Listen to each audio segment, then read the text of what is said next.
Brought to you by Techno Camon 30 series.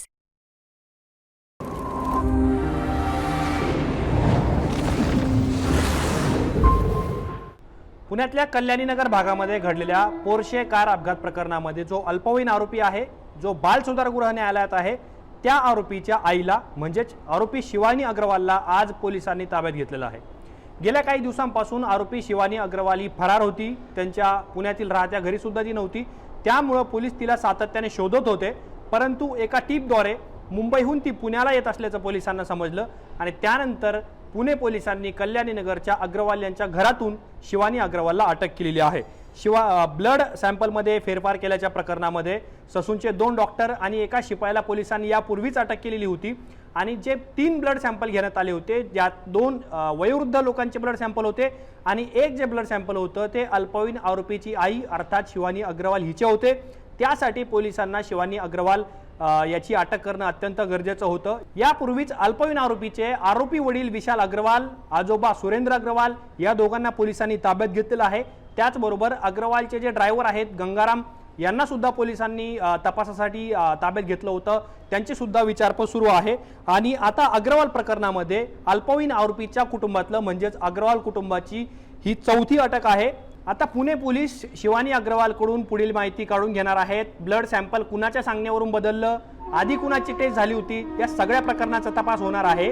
परंतु ज्या वेळेला शिवानी अग्रवालला पोलिसांनी ताब्यात घेतलं त्यानंतर पोलिसांनी शिवानी अग्रवालला थेट अल्पवयीन आरोपी जो आहे, जो तिचा मुलगा सुद्धा आहे, या दोघांना समोरासमोर बसवून चौकशी केली आणि ज्या दिवशी ब्लड सॅम्पल घेण्यात आले होते ते कुणाच्या सांगण्यावरून घेण्यात आले, आधी टेस्ट कुणाची करण्यात आली होती, त्याचबरोबर अजय तावरे असेल किंवा घाट कांबळे असेल किंवा हळणोर असेल, हे जे कर्मचारी होते ससूनमधले त्यांच्याबरोबर आणखी काही लोक घटनास्थळी उपस्थित होते का आणि ब्लड सॅम्पल घेताना कशा पद्धतीने कुणाचं रक्त कसं बदलण्यात आलं याची सुद्धा चौकशी पोलीस करतायत। आणि त्याचबरोबर या सगळ्या प्रक्रियेमध्ये ब्लड सॅम्पल चेंज करण्यापासून ते ब्लड घेण्यापर्यंत कुणाकुणाने या अजय तावरेला फोन केले होते, कुठल्या बड्या व्यक्तीने यामध्ये फोन केलेला होता, कुणाचं नाव यामध्ये समोर येतं का, याचे सुद्धा प्रश्न पोलिसांनी शिवानी अग्रवाल आणि अल्पवयीन आरोपी यांच्या समोरासमोर झालेल्या चौकशीमध्ये विचारलेले आहे आणि यामधून सुद्धा मोठे महत्त्वाचे खुलासे होण्याची शक्यता आहे। आता शिवानी अग्रवाल यांची अटक महत्त्वाची का होती,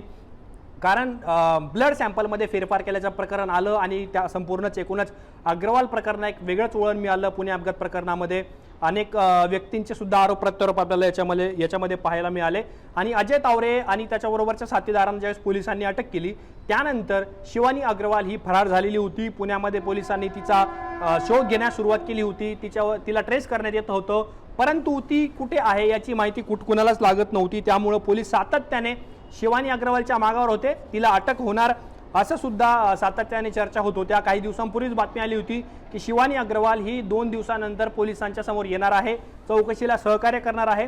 परंतु ज्यावेळेस ती मुंबईतून तिच्या घरी आली त्यानंतर पोलिसांनी तिला ताब्यात घेतलेलं आहे। आता विशाल अग्रवाल, सुरेंद्र अग्रवाल आणि शिवानी अग्रवाल या एकाच कुटुंबातील तिघांची सुद्धा चौकशी होण्याची शक्यता आहे। आता सध्या तरी अल्पवयीन आरोपी आणि तिची आरोपी आई शिवानी अग्रवाल या दोघांची समोरासमोर चौकशी झालेली आहे आणि कदाचित इथून पुढे विशाल अग्रवाल, सुरेंद्र अग्रवाल, शिवानी अग्रवाल आणि अल्पवयीन आरोपी या एकाच कुटुंबातल्या 4 आरोपींची सुद्धा पुणे पोलीस एकत्र चौकशी करू शकतात।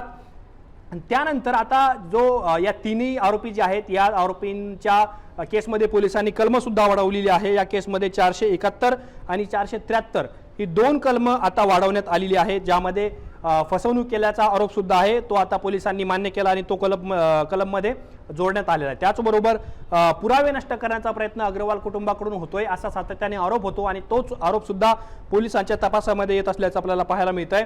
ब्लड सॅम्पलमध्ये फेरफार झाली, त्यानंतर ड्रायव्हरवरती दबाव टाकण्याचा प्रकरण झालं, त्यातून सुरेंद्र अग्रवाल यांची सुद्धा अटक झाली आणि ब्लड सॅम्पलच्या प्रकरणात आता शिवानी अग्रवाल या व्यक्तीला अटक करण्यात आली आहे। आणि एकूणच आपण हे जर प्रकरण बघितलं तर संपूर्ण अग्रवाल कुटुंब हे मुलाला वाचवण्याचा प्रयत्न करत आहे। वेगवेगळ्या पद्धतीने ज्या गोष्टी आता तपासामधून समोर येत आहेत त्यावरून नवे आणि तितके धक्कादायक खुलासे होत आहेत। आतापर्यंत पोलिसांनी अनेक अटका केलेल्या आहे, ससून रुग्णालयातील कर्मचारी असतील, येरवडा पोलीस ठाण्यातल्या 2 पोलिसांचा निलंबन असेल किंवा घटनास्थळी ज्या पोलिसांनी जाऊन पहिल्यांदा या घटनेची चौकशी केली, त्यांनी ही माहिती कंट्रोल रूमला दिलेली नव्हती, त्या 2 पोलिसांचं निलंबन करण्यात आलं। त्याचबरोबर जी गुन्हा नोंदवण्याची जी प्रक्रिया होती त्या प्रक्रियेचा सुद्धा एका ACP दर्जाच्या अधिकाऱ्याच्या मार्गदर्शनाखाली, देखरेखीखाली आता त्या प्रकरणाची चौकशी करण्यात येणार आहे। एकूणच हे जर संपूर्ण प्रकरण जर बघितलं तर रोज प्रत्येक चौकशीमध्ये, प्रत्येक अटकेमागे, प्रत्येक तपासामागे मोठे आणि तितके धक्कादायक खुलासे होत आहेत। राजकीय व्यक्तीचा हात आहे का असा आरोप राजकीय व्यक्ती करतायत, विरोधक करतायत, परंतु सुनील टिंगरे आणि हसन मुश्रीफ यांच्या भूमिकेवरती सुद्धा अनेकांनी प्रश्नचिन्ह उपस्थित केलेलं आहे।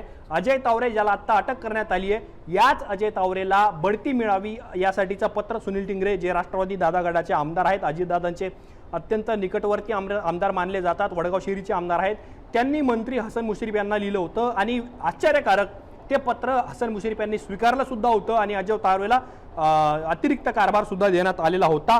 त्यामुळे सुनील टिंगरे आणि अजय तावरे यांचे यापूर्वीचे संबंध स्पष्ट होतात। याला हसन मुश्रीफ हे सुद्धा दुजोरा देत आहेत।